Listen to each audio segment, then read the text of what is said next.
साल 2024 WWE के लिए बहुत बढ़िया रहा था, लेकिन 2025 की अगर मैं बात करूं तो प्रोबेबली WWE की हिस्ट्री का सबसे बड़ा साल हमारे सामने खड़ा है। तो ऑब्वियसली कि कुछ ऐसी चीजें इसके अंदर होने वाली हैं जो कि अभी तक हमको देखने को नहीं मिली, या फिर वो इतनी बड़ी हैं जो उस साल को WWE का बेस्ट ईयर बनाएंगी। इस वीडियो के अंदर हम करने वाले हैं 10 बोल्ड प्रेडिक्शंस फॉर WWE इन 2025 और एंड में आपको एक बोनस प्रेडिक्शन भी मिलेगी, तो 11 आप कह सकते हैं।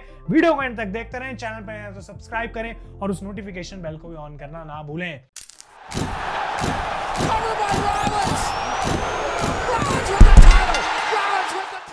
तो गाइस, मैं हूं आयुष और आप देख रहे हैं रेसल इंडिया। स्वागत है आपका आज की इस वीडियो में। आप सभी को पहले तो मेरी क्रिसमस, जो लोग सेलिब्रेट कर रहे हैं। आज 25 दिसंबर का दिन है, न्यू ईयर से हम ज्यादा दूर अब नहीं है। बहुत इंटरेस्टिंग चीजें होने वाली है और असली अखाड़ा की आज रात को 11 बजे वोटिंग जो है वो खत्म हो जाएगी। तो अगर आपने वोट नहीं डाला, link is in the description, उसको भी जरूर भाई जाके कर देना।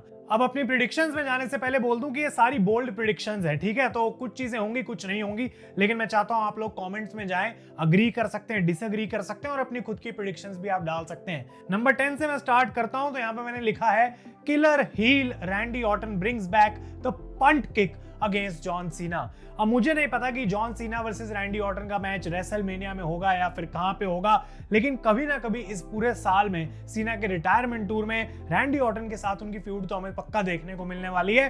और ऑब्वियसली हम चाहेंगे कि वो एक हील रैंडी ऑर्टन हो, ऐसा ना हो कि दोनों बेबी फेस हैं और एक दूसरे की रिस्पेक्ट कर रहे हैं। एक प्रॉपर फ्यूड मैं देखना चाहूंगा और उसके लिए सिर्फ चाहे वन नाइट ओनली हो, रैंडी ऑर्टन अपनी पंट किक को वापस ले आए और जॉन सीना को वो डिस्ट्रॉय कर सकते हैं। वही एक बोल्ड प्रेडिक्शन है, बिकॉज इसका होने का चांस ऑब्वियसली काफी ज्यादा कम है। अपने थॉट्स देते जाना नीचे कमेंट्स में।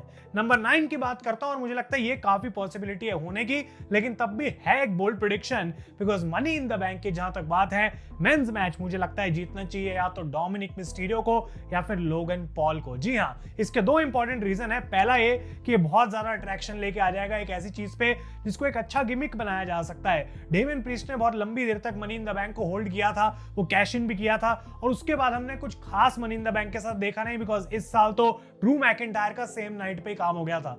लेकिन अब डोमिनिक या लोगन पॉल को अगर वो देते हैं तो ना ही सिर्फ वो एक कमाल का हीटेड गिमिक उससे बना सकते हैं, लेकिन ये दो वो लोग हैं जो मिड कार्ड टाइटल्स पे भी शायद मनी इन द बैंक को कैश इन कर सकते हैं। तो अगर WWE नहीं चाहती इनको सीधा वर्ल्ड चैंपियनशिप देना, मे भी एक पॉइंट पे वो हमें देखने को मिल सकता है। और स्पेशली अगर बात हो रही है फिन बैलर की कि किस तरीके से बंदा शायद 2025 में उसको पुश मिलने वाला है, तो डोमिनिक के पास अगर मनी इन द बैंक है और फिन वर्ल्ड चैंपियन है तो क्लियरली ये प्ले आउट कर सकता है जजमेंट डे की स्टोरी में। और दूसरी तरफ लोगन पॉल ने हमें दिखाई दिया है कि वो कमाल के रेसलिंग मैचेस दे सकते हैं। तो अगर अपनी फर्स्ट वर्ल्ड चैंपियनशिप जीतने का एक क्विक शॉर्टकट लोगन पॉल को मिले तो वो एक ऐसा बंदा है जो सबसे ज्यादा वो चीज वैसे भी करेगा out of any other superstar.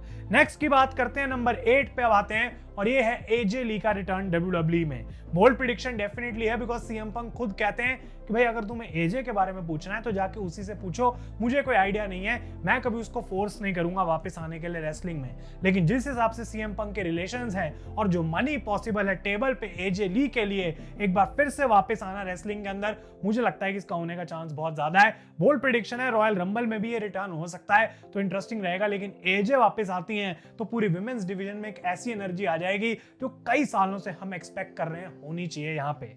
Number 7 की बात करें और ये कंट्रोवर्शियल हो सकता है थोड़ा, बिकॉज वायत 6 विल फेल टू शाइन। और मुझे ये बात बोलते हुए दुख भी हो रहा है कहीं ना कहीं, बिकॉज ब्रे वायत की लेगेसी आगे चलती रहे, जितने ज्यादा सालों तक चलती रहे उतना बढ़िया है। लेकिन पहले 6 महीने जो मैंने वायत 6 के देखे हैं इन 2024, मुझे ज्यादा यहाँ पे जो है एक्सपेक्ट मैं नहीं कर रहा कि वायत 6 के साथ बड़ी चीजें करी जाएंगी। उनको एक मिड कार्ड फ्यूड में ही डाला गया है और मैं होप करता हूं, बिकॉज स्मैकडाउन और रॉ दोनों 3-3 घंटे के होने वाले हैं, तो उनको ज्यादा टाइम दिया जाए, बेटर स्टोरीज में डाला जाए, टाइटल्स के लिए लड़वाया जाए। लेकिन अगर ऐसा नहीं करती है WWE जल्दी से नेक्स्ट ईयर में, तो मुझे नहीं लगता वायत 6 का कोई ज्यादा स्कोप बचेगा। एक नई ऑडियंस आएगी नेटफ्लिक्स के एरिया से, जो नए लोग WWE देखेंगे उनको अगर यहाँ पे सरप्राइज नहीं करते हैं, अच्छी परफॉर्मेंस नहीं देते हैं वायत 6 के थ्रू, तो आई डोंट थिंक ये स्टेबल ज्यादा आगे जा पाएगा। नंबर 6 की बात करते हैं और ये कहीं ना कहीं कुछ लोग बोलेंगे कि होना तो ऑब्वियस है, लेकिन ये 2025 में होगा कि नहीं, ये अपने आप में एक बोल्ड प्रेडिक्शन है। और वो ये है कि Roman Reigns claims back his undisputed WWE championship. अब ये मैं नहीं बोल रहा कि वो कोडी रोड वुड्स को हराएंगे या किसको हराएंगे, लेकिन जैसे जैसे 2025 ईयर आगे बढ़ेगा रोमन रेंस के कंधे पे फिर से हमें गोल्ड देखने को मिलेगा। मुझे नहीं लगता कि इतना लंबा गैप अब WWE डालेगी रोमन रेंस को विदाउट अ चैंपियन रख के, बिकॉज अगर इतने टाइम तक रोमन रेंस टॉप स्टार से लड़ते रहेंगे तो कभी ना कभी तो वो जीतेंगे ना चैंपियनशिप। तो पूरा एक और साल निकल जाए जहां रोमन चैंपियनशिप ही ना जीते, उसके लिए तो कोई बहुत ही बढ़िया स्टोरी दिखानी पड़ेगी ताकि लोग उसके लिए चुप रहें कि आखिर रोमन को वापस टाइटल क्यों नहीं दिया जा रहा। लेकिन आई थिंक बिल्कुल उसकी सेंस बनती है। एक baby face run with championship जो कभी आज तक बाय द वे WWE में सक्सेस नहीं हुआ है, वो फाइनली हो सकता है इन 2025। नंबर 5 की अब हम बात करते हैं और यहां से लिस्ट और भी इंटरेस्टिंग हो जाएगी। और यहां आता है कि Bron Breakker will become a world champion. ये बोल्ड इसलिए है बिकॉज 2025 अगर मैं देखूं तो अर्ली कुछ लोग बोलेंगे कि इतनी जल्दी थोड़ी भाई ब्रॉन ब्रेकर को चैंपियनशिप देंगे, स्पेशली जब हम देखते हैं ट्रिपल एच को बुकिंग करते हुए तो लंबी रेंज तो कंफर्म्ड है, तो इतनी जल्दी ब्रॉन ब्रेकर के पास आखिर चैंपियनशिप कैसे आ जाएगी। मुझे लगता है कि एक साल बहुत लंबा होता है और अगर first half of the year में ब्रॉन ब्रेकर नहीं भी चैंपियन बनते, सेकंड हाफ में वो होने की पॉसिबिलिटी है। नहीं तो नेक्स्ट ईयर की जो रॉयल रंबल है 2026 वाली, वहां पे ब्रॉन ब्रेकर का नाम सबसे आगे होगा वो मैच जीतने के लिए। तो इस बंदे को वर्ल्ड चैंपियन तो एक ना एक दिन बनना है, लेकिन 2025 में वो चीज करी जा सकती है। गुंथर भी जैसे वर्ल्ड चैंपियन बन गए इतनी फटाफट, किसी ने सोचा नहीं था वो राइज इतना तेज होगा। ब्रॉन ब्रेकर के साथ भी कुछ ऐसा ही आई थिंक ट्रिपल एच करेंगे। नंबर 4 पे अब हम आते हैं और ये चीज बहुत ही ज्यादा मस्त होगी और WWE को मैं क्रेडिट देना चाहता हूं अभी तक जो उन्होंने काम करके दिखाया है इस न्यू डे के हील टर्न में। मतलब हर मंडे नाइट रॉ में न्यू डे की जो अब सेगमेंट हो रही है ना, वो बिल्कुल भाई इंजॉयबल लगती है और ये हील टर्न जो है आगे बढ़िया ही होता जाएगा। तो 2 चीजें मैंने यहाँ पे लिखी हैं। पहला कि वो अपने थर्ड मेंबर को ऐड करेंगे, यानी कि जैसे पहले ओडेसी जोन्स प्लान थे, कोई तो और बंदा होगा जो न्यू डे ऐड कर सकती है एज द थर्ड मेंबर। एक और प्रेडिक्शन यहाँ पे है उनकी कि वो चैंपियन बनेंगे, दोबारा टैग टीम टाइटल जीतेंगे but as a heel for the first time. और तीसरी जो न्यू डे की प्रेडिक्शन है वो बिग ई का रिटर्न है। आई डोंट थिंक कि बिग ई को जिस तरीके से किक आउट करा गया वो ऐसे ही करा गया और स्टोरी में उसका कोई आगे प्रोग्रेशन नहीं होगा।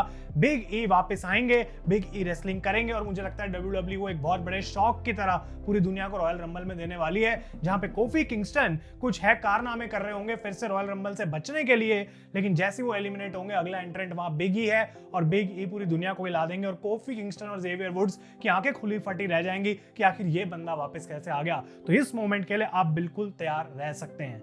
नंबर 4 से चीजें ऐसी होनी शुरू हो जाएंगी जो शायद आप कहेंगे भाई ये तो कभी नहीं होने वाला, क्या बोल रहे हो तुम, और मेरे वर्ड्स में ख्याली पुलाव। लेकिन नंबर 4 पे आता है ड्रू मैकिंटायर और सेथ रॉलिंस एक साथ एक नई फैक्शन बनाएंगे, एक शील्ड की तरह heel faction, because Roman Reigns और सीएम पंक 2 विलन्स हैं according to Drew McIntyre WWE के। और भले ही सेथ रॉलिंस और ड्रू मैकिंटायर दोनों आमने सामने एक दूसरे की रिस्पेक्ट अभी नहीं कर रहे, लेकिन उनका एक कॉमन एनिमी है और जो पावर रोमन रेंस और सीएम पंक पॉल हेमन के साथ मिलकर एक फोर्स बनाते हैं WWE में, उसको हराना या सामने से उसके आना एक बहुत मुश्किल चीज है।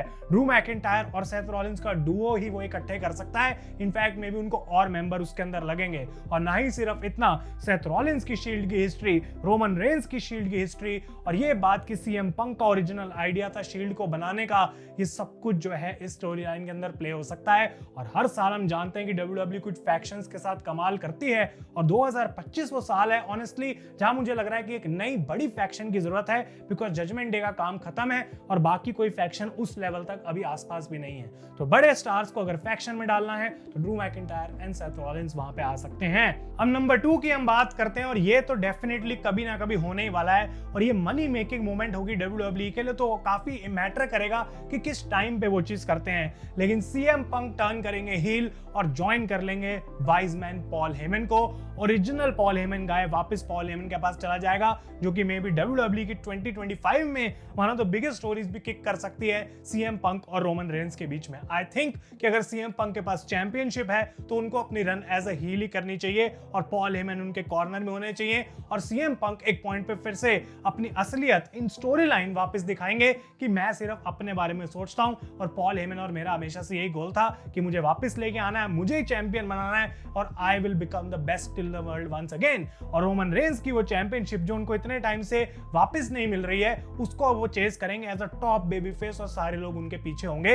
ये होने को सब देखना चाहते हैं। जो प्रोमोज हमें सुनने को मिलेंगे दोबारा सीएम पंक की तरफ से और पॉल हेमन खड़े हैं बिल्कुल चौड़ से सीएम पंक के पीछे रोमन रेंस को धोखा देके, वो एक अलग ही मोमेंट गाइस हमको देखने को मिल सकती है। और नंबर 1 की मैं बात करूं, इससे पहले कि हम बोनस प्रेडिक्शन की तरफ जाएं जो कि आपको मोस्टली ऑब्वियस लगेगी, मैं आपको बता दूं कि Cody Rhodes will turn heel in 2025। ये होना ही है, और भले ही ये एज ए चैंपियन हो या फिर नॉट एज चैंपियन हो, कभी भी WWE करे, कोडी रोड्स को इस आने वाले साल में अपने कैरेक्टर की एक नई लेयर को अनलॉक करना है, और वो एक नई लेयर उनको अपने बेबी फेस में बिल्कुल नहीं मिलने वाली। और मैं इस बात को मानता हूं कि जबकि WWE कोडी रोड्स को वो झंडा देना चाहती है top baby face of the company का, साल 2025 परफेक्ट चीज है कोडी रोड्स को हील बनाने की, बिकॉज जॉन सीना उस झंडे को उठाने के लिए एक पूरे साल के लिए आ रहे हैं। और अगर सीना फुल टाइम है और सीना एक्टिव है तो उनसे बड़ा बेबी फेस वैसे भी कोई नहीं होने वाला।